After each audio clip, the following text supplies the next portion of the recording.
hearts of men. The shadow knows.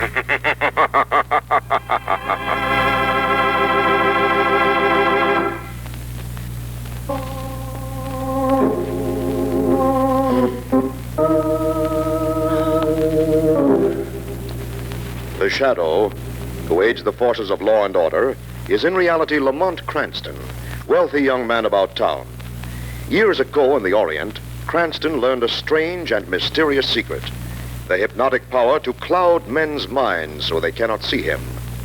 Cranston's friend and companion, the lovely Margot Lane, is the only person who knows to whom the voice of the invisible shadow belongs. Today's drama, Reflection of Death.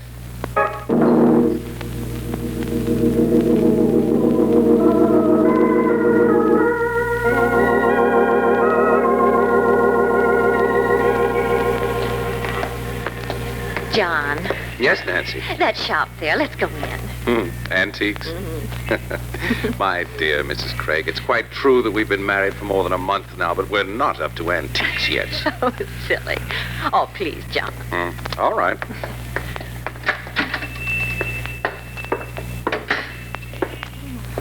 John, what a funny place. Dark as a tomb in here, isn't it? You can hardly see the furniture. Pieces look like big crouching animals. I bet if you opened that wardrobe in the corner, bats would fly out.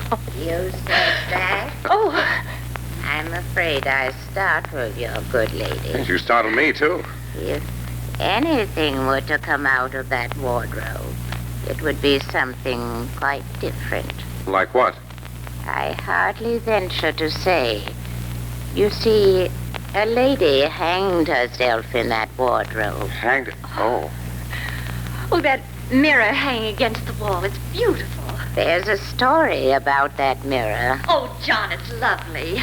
I can put it over my dressing table. And not very expensive. Only $15. Well, that isn't much. No. Perhaps because of the story. What story?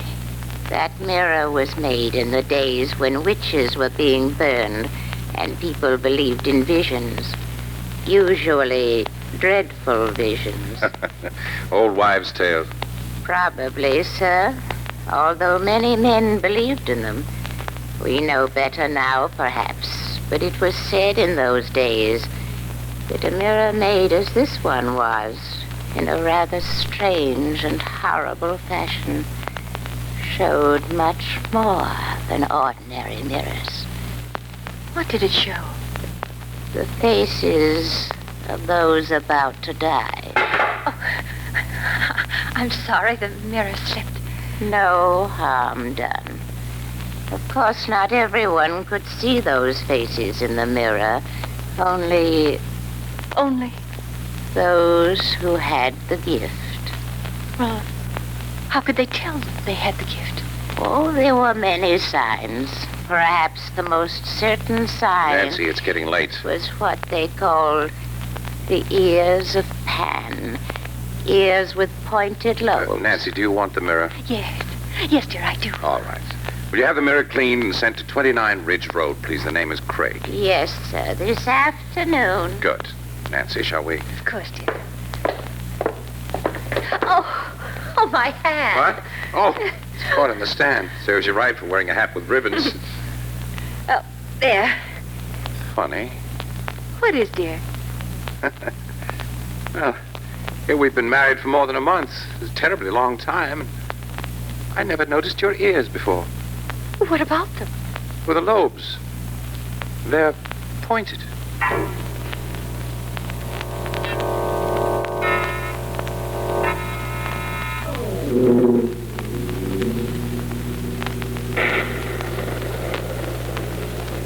John, this mirror Yeah? looks wonderful. Oh, good.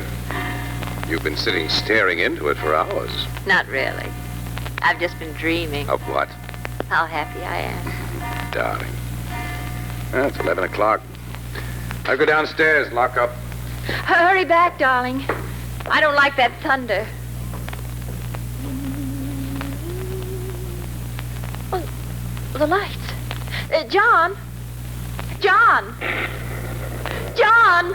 What is it? The lights in this room went out. It's a fuse, maybe. I'll take a look down here. All right, dear.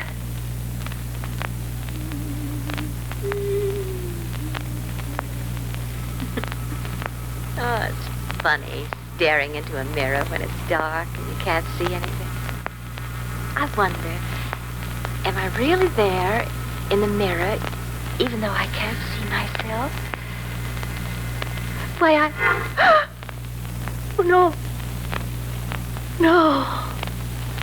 No!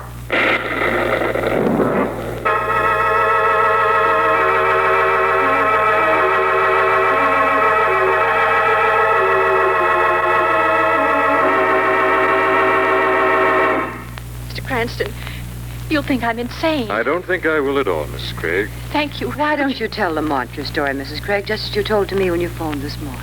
All right, Margot. I know you've helped people, Mr. Cranston. Whenever I could.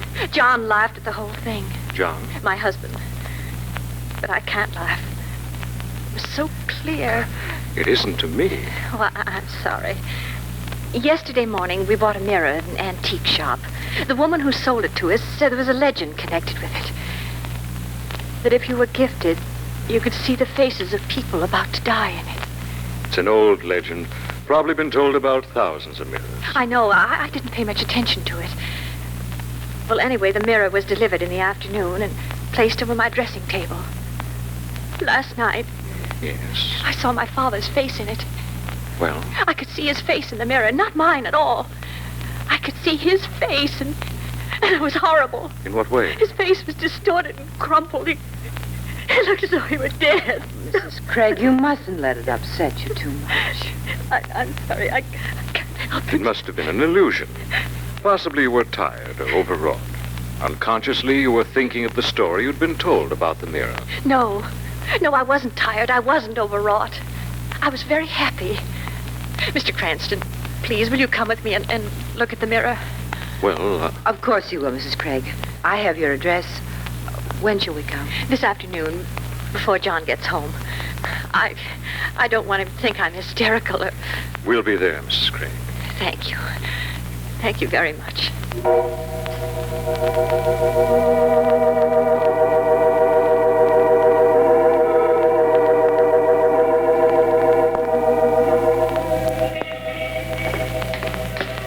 What a lovely house the Craigs have, Lamont. Yes, lovely and old.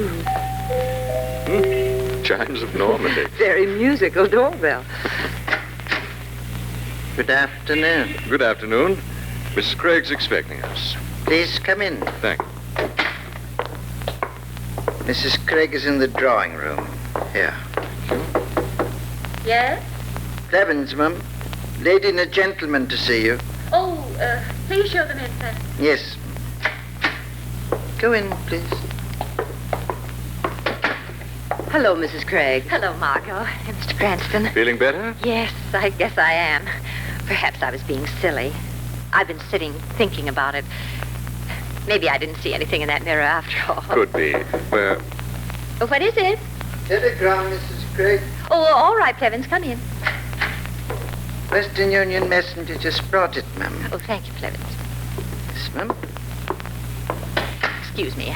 I wasn't expecting a telegram. Well, go right ahead and read it. We've plenty of time. Thank you. I didn't think I... Oh, no. No. Lamont, she's going to faint. Yes, I've got it. Mrs. Craig.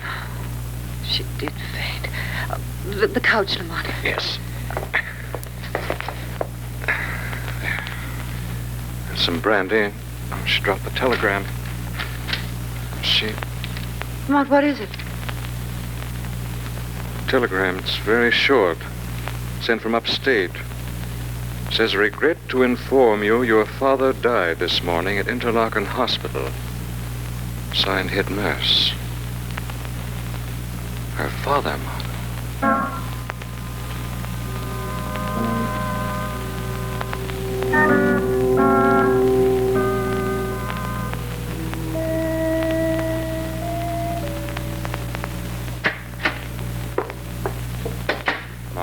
The doctor's still with her. He's giving her a sedative to take later on.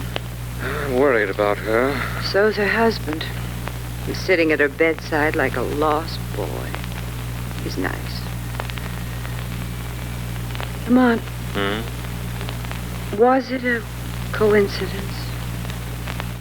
I don't know. Mr. Cranston, Oh, yes, Clevens. you rang for me. Yes, the mirror, the one over Mrs. Craig's dressing table? A new mirror, sir. That's right. It's to go up in the attic. At once. But Mrs. Craig was so fond of it. Nevertheless, I'd like to have you take it up to the attic right away. Very well, sir. I don't like him. Just a sullen old man. Well, we'd better go. It's late. I hate leaving her. It's nonsense. Her husband's here. She'll be given a sedative. All right, Margot, nothing can happen tonight. Let's go.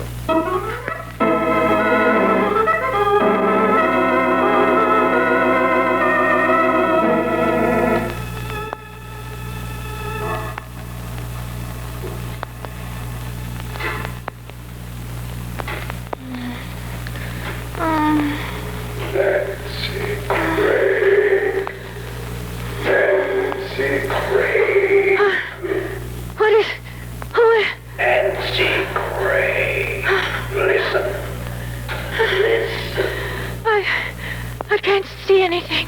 I can't see. Nancy Craig, get up. Get up, Nancy Craig. Oh, all right.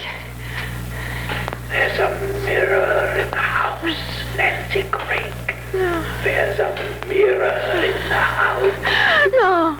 No. Go find it, Nancy Craig. Go find it. I don't know where it... Upstairs, Nancy Craig. Upstairs. Upstairs. Upstairs. Upstairs. Yes, upstairs. That's where it is. Door is closed. Open it, Nancy Craig. Yes.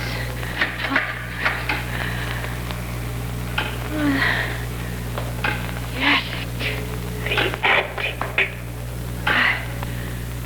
I don't see. There it is. Now you can look into the mirror. I don't want to. Look into the mirror, Nancy Craig. Look into the mirror. I don't want to. I love it. What do you see in the mirror, Nancy Craig? I see a face. Whose face do you see, Nancy Craig? Face of Plevins. It's green. So green. You see the face of Plevins. What else do you see, Nancy Craig? No, I don't want to see. I don't want to. What else do you see, Nancy Craig? I see his neck. There's a rope around his neck. It's drawn tight. And he's dead.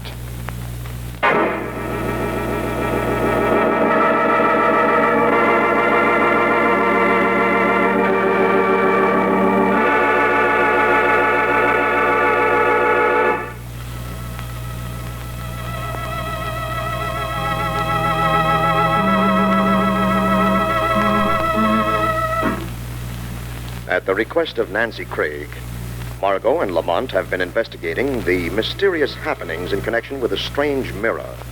It is after midnight now, as the phone rings in Cranston's apartment.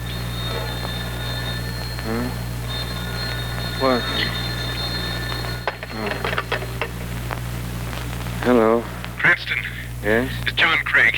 I didn't want to wake you up in the middle of the night, but Cranston, Nancy's disappeared.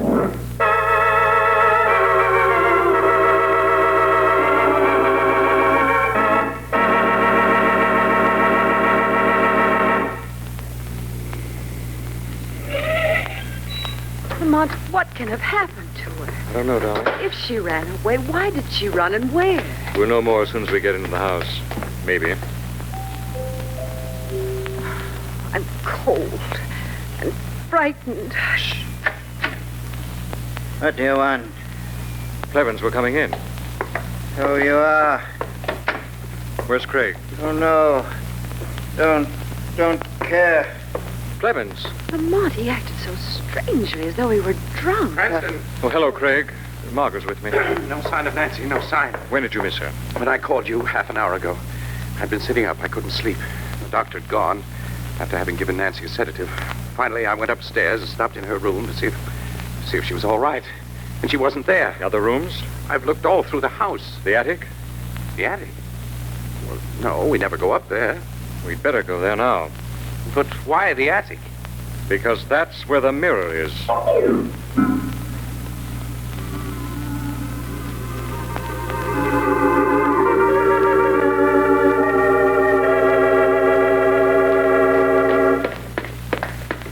There's the attic here. I hear her. Let's go in. Nancy! Nancy! Lamont, she's lying on the floor in front of that mirror. Poor old Plevin. Funny old man. Funny. She's delirious, Craig. Better pick her up. Yes. Got her.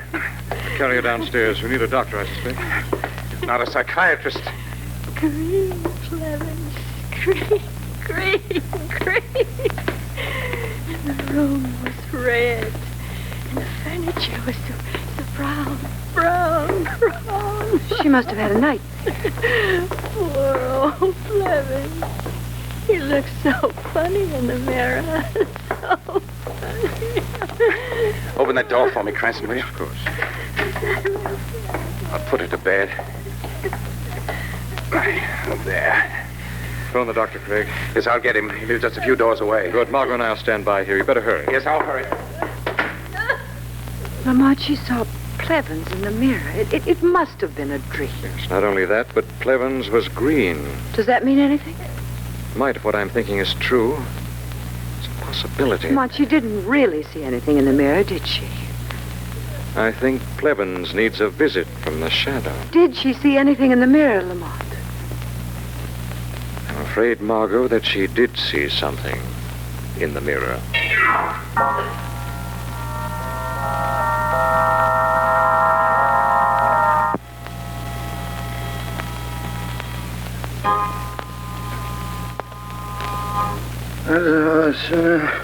Plevins. Okay. Oh, what's that? Plevins. Who said that? Oh, Don't look around for me, Plevins. You can't see me. I can't. I'm sick, I can't see. Plevins, although you can't see me, I'm here. I'm not your imagination. I'm sick, now you come. Whoever, whatever you are. I'm too sick. Plevins, do you hate Mrs. Craig? I hate her mistress. Do you hate her? I Have you been playing tricks on her? Tricks? Playing tricks, huh? No. Someone's been playing tricks on me. Plevins. Plevins. No. Plevins can't hear me anymore. Plevins is beyond all tricks.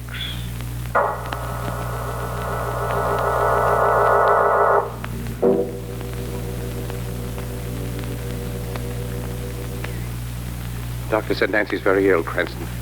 He's staying with her until the nurse comes, and then she'll require constant attendance. Plevins is dead. He was poisoned, Craig. Was he? Got an overdose of Mrs. Craig's sedative. That's what the police said? Yes, they're staying in the background because of Mrs. Craig's illness. They want to question her. Cranston, they don't think Makes a certain amount of sense. She saw Plevins in the mirror. That meant Plevins had to die. Perhaps she took care of it. You don't believe that. Have you any other explanation? No, but Nancy isn't well. She hasn't been well. She can't be held responsible for anything she's done. She's asleep. The doctor gave her an injection to keep her under till morning. Lamont? Yes. Come along, Margot. Good night, Craig. Good night. Home, Lamont? No? Upstate. Upstate? Town where Nancy's father lived and died. I want to find out how far that mirror can see.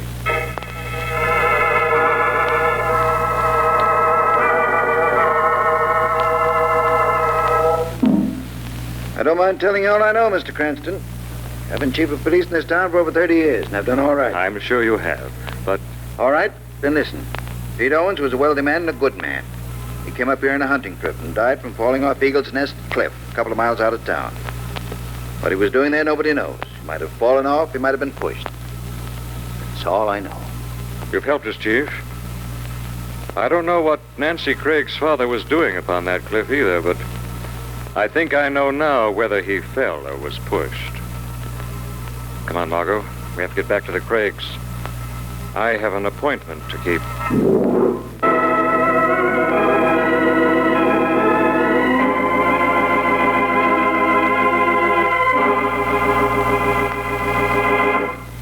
Just rest quietly, Nancy. I'll be back in a minute. Now then, Nancy's all settled. Craig. John Craig. What? Who's that? Come with me, Craig. Who is it? What are you? The shadow of guilt, murderer's fear. Follow me. Up to the attic. Attic? No. Come along, Craig. You know the way. You made others follow you. What do you want with me? I've something to show you. I don't want to see it. Now, Craig. Over there against the rafter. What is it? Get closer and you can see. Closer. There. Look at it in the moonlight. You can see now, can't you, Craig? The mirror. What do you see in the mirror? No. What do you see in the mirror? My face. My own face in the mirror. Yes. The face of a murderer, Craig. The murderer who killed Nancy's father, the one who pushed him off the cliff. No. The one who poisoned Clevin. No. You killed them both, so you'd inherit your father-in-law's fortune, didn't you, Craig? Didn't you? All right. Maybe I did kill those two old fools, but you'll never prove it. I won't hang. I'll destroy the evidence. I'll smash this wretched mirror into 1,000 pieces. What are you laughing at? It's too late, Craig. Too late? Yes. The mirror has already shown you your own reflection of death.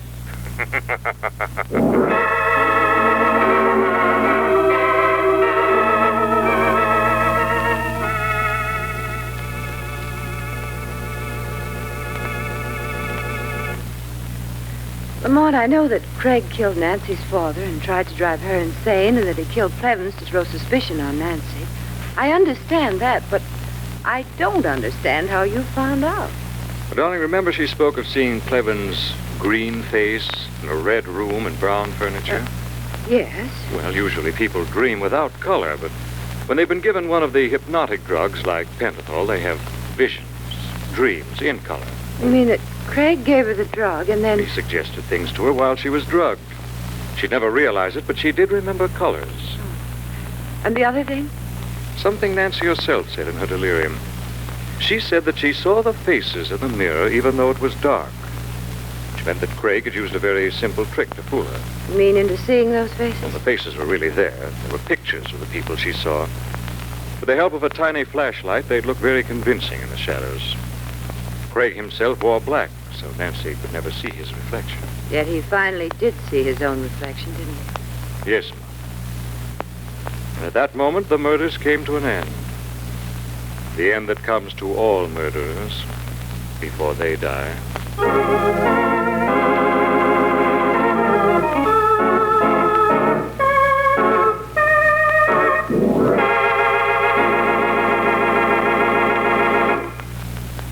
And now let me present Blue Coal's distinguished heating authority, John Bartley. Thank you, Andre Baruch, and good evening, friends.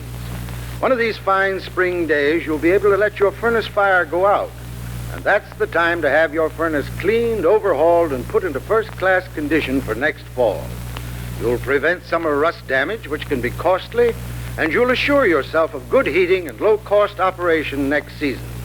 So I suggest you call the nearest Blue Coal dealer now and ask for a Blue Coal summer conditioning job. It's quick, it's thorough, It's dust-free and it's not expensive.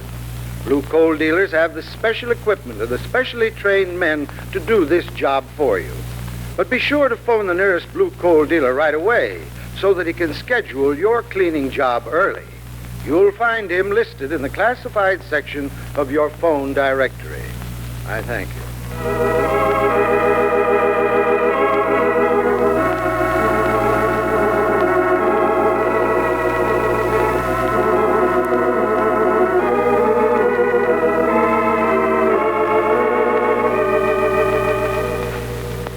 This story is copyrighted by Street and Smith Publications, Incorporated.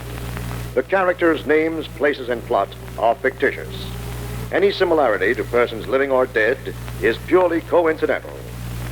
Again next week, The Shadow will demonstrate that The weed of crime bears bitter fruit. Crime does not pay. The shadow knows.